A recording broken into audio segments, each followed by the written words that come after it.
Graça e paz, eu sou a Silvana e você está no canal Perto de Ti. O meu canal tem por objetivo falar sobre a Palavra de Deus. Não falarei sobre religião ou sobre igreja, mas sim um devocional tendo por base a Bíblia Sagrada. E nos meus devocionais eu leio para você aqui versículos bíblicos contidos no Velho ou no Novo Testamento. Hoje eu vou ler aqui para você um que está no Velho Testamento, que é no livro 2 Crônicas, capítulo 7, versículo 14, que fala do poder da oração. Essa nossa conversa direta com Deus, a nossa conexão maior, melhor e mais fácil para atingirmos o coração de Deus, porque a oração é a chave para o sobrenatural. O versículo fala o seguinte: se o meu povo, que se chama pelo meu nome, se humilhar e orar e buscar a minha face e se converter dos seus maus caminhos, então eu ouvirei dos céus e perdoarei os seus pecados e sararei a sua terra. Bem, eu acredito que, igual a mim, algum dia você já se sentiu fraco espiritualmente, sem forças para orar, sem vontade para orar. Tenho certeza de que você já passou por dias em que a oração parecia tão distante, quase impossível. E isso nos desmotiva. Pois bem, a verdade é que orar não depende da nossa vontade ou do nosso estado emocional. Orar é uma decisão. E quando nós estamos sem vontade e nos esquecendo de que precisamos decidir, nós estamos sofrendo o ataque do inimigo. Porque o inimigo sabe o poder que a oração tem e por isso ele faz de tudo para nos desmotivar. Ele coloca cansaço, distração, preocupação e até pensamentos de que orar não faz qualquer diferença. Mas ele sabe, que a nossa oração é um momento de conversa com Deus. E esse nosso momento de oração é a arma mais poderosa que nós temos para combater esse inimigo. Quantas vezes nós já sentimos que as palavras saem da nossa boca, mas parece que elas não alcançam o coração de Deus? Isso é uma ilusão da nossa parte acreditar nisso. Porque nós já oramos por algo e a resposta não veio no tempo que nós esperamos. E aí, o que acontece? A gente pensa em desistir. Mas eu quero lembrar a você de algo poderoso. A oração é a chave que abre as portas do impossível. E quando um filho de Deus se coloca de joelhos, o céu inteiro se move. Isso é muito poderoso e muito verdadeiro. O versículo que eu li, ele faz parte de um momento muito especial na história de Israel. Que momento foi esse? Vamos lá, o rei Salomão, ele havia acabado de concluir a construção do templo do Senhor. Era um tempo de celebração, um tempo de festa, as pessoas estavam felizes. No entanto, Deus sabia que tempos difíceis viriam. Ele sabia que Israel poderia se desviar, que enfrentaria guerra, dificuldade e momento de seca espiritual. Por isso Deus apareceu a Salomão e fez a promessa: se o povo se humilhasse e orasse, ele ouviria dos céus, perdoaria os pecados e sararia a terra. Isso ensina para mim e para você que a oração é e sempre será a ponte para o avivamento e a restauração. E essa promessa não foi apenas para Israel. Ela também é muito atual, é para mim e para você também. Quantas vezes nós lemos na Bíblia que homens e mulheres mudaram sua história por meio da oração? Ana, por exemplo, era uma mulher que não podia ter filhos. Ela orou com tanta intensidade que Deus lhe deu um filho, o Samuel. Samuel foi um dos maiores profetas de Israel. Elias foi outro que orou e Deus fechou os céus por 3 anos e meio. E depois ele orou novamente e a chuva caiu abundantemente. Daniel orava 3 vezes ao dia e mesmo sendo jogado na cova dos leões, Deus o livrou. Esses exemplos que eu acabei de falar para você, eles mostram que a oração é um canal de relacionamento e transformação.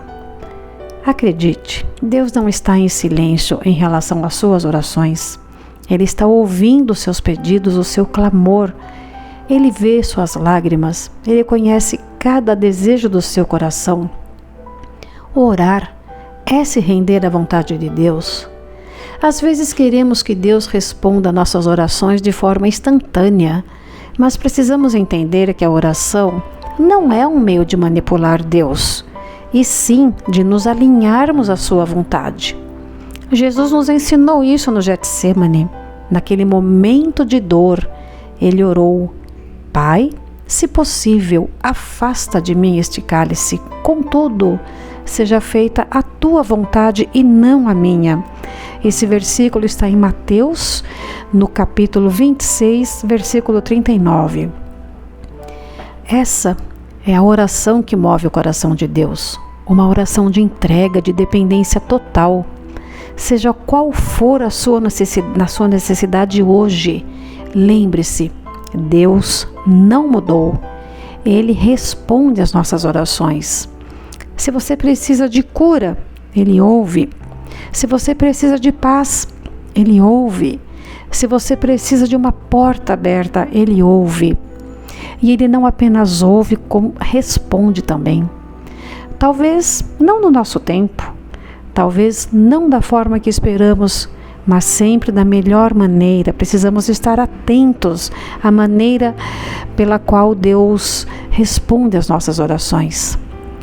A oração é o meio mais poderoso que temos para alcançar o coração de Deus. Eu repito isso a você. Se queremos ver milagres, transformação e avivamento na nossa vida, precisamos nos dobrar diante do Senhor. Muitas pessoas dizem: quero orar mais até, mas eu não sinto vontade. Mas aqui está um segredo espiritual. Não espere sentir vontade para orar. Ore mesmo sem vontade. O apóstolo Paulo nos ensina em 1 Tessalonicenses, capítulo 5, versículo 17. Orai sem cessar. Isso significa que a oração não pode depender do nosso humor, das nossas emoções ou do tempo que sobra do nosso dia. Ela deve ser uma prioridade, um compromisso diário. Quando oramos, somos fortalecidos, recebemos direção e nos conectamos com o propósito divino. A oração move o céu e transforma o coração. Talvez você se pergunte: mas Deus já sabe que eu preciso, então por que eu devo orar? A resposta é muito simples. Porque a oração não muda apenas as circunstâncias, ela muda a nós mesmos. Oramos para ter forças nos dias difíceis, para aprendermos a confiar em Deus, para recebermos a paz em meio à tempestade. Oramos para resistir às tentações e ao pecado. Oramos porque sabemos que sem Deus não podemos nada. Jesus, sendo o próprio Filho de Deus, orava constantemente. Ele acordava de madrugada para estar com o Pai. Se o próprio Cristo dependia da oração, quanto mais nós. Em Jeremias, capítulo 33, versículo 3, Deus nos faz um convite sensacional. Clama a mim, e responder-te-ei, e anunciar-te-ei coisas grandes e firmes que não sabes. Deus não ignora as orações dos seus filhos, creia nisso. Ele ouve cada pedido seu, cada súplica, e no tempo certo Ele vai responder. Eu acredito e eu espero de verdade que você se mantenha em oração com Deus, que você comece o seu dia orando, termine o seu dia orando. E nesse momento, se você puder, abaixe sua cabeça, feche os seus olhos, porque eu quero orar para você agora e com você. e juntos vamos buscar a face de Deus. Pai amado, nos colocamos diante de Ti neste momento, reconhecendo que sem Ti nada, absolutamente nada podemos fazer. Senhor, ensina-nos a orar, ensina-nos a confiar, mesmo quando não entendemos o que está acontecendo. Derrama sobre nós um espírito de oração e avivamento, Senhor. Cura nossa terra, Senhor. Transforma nossos corações, restaura nossas famílias. Sabemos que Tu és fiel para cumprir as Tuas promessas, Senhor. Muito obrigada, Senhor, por nos ouvir e por estar sempre conosco. Nós oramos em nome de Jesus. Amém. Eu agradeço por você ter ficado até aqui e que esta mensagem toque o seu coração e que nós consigamos despertar uma geração que ora e que busca ao Senhor com intensidade. Deus continue abençoando a sua vida.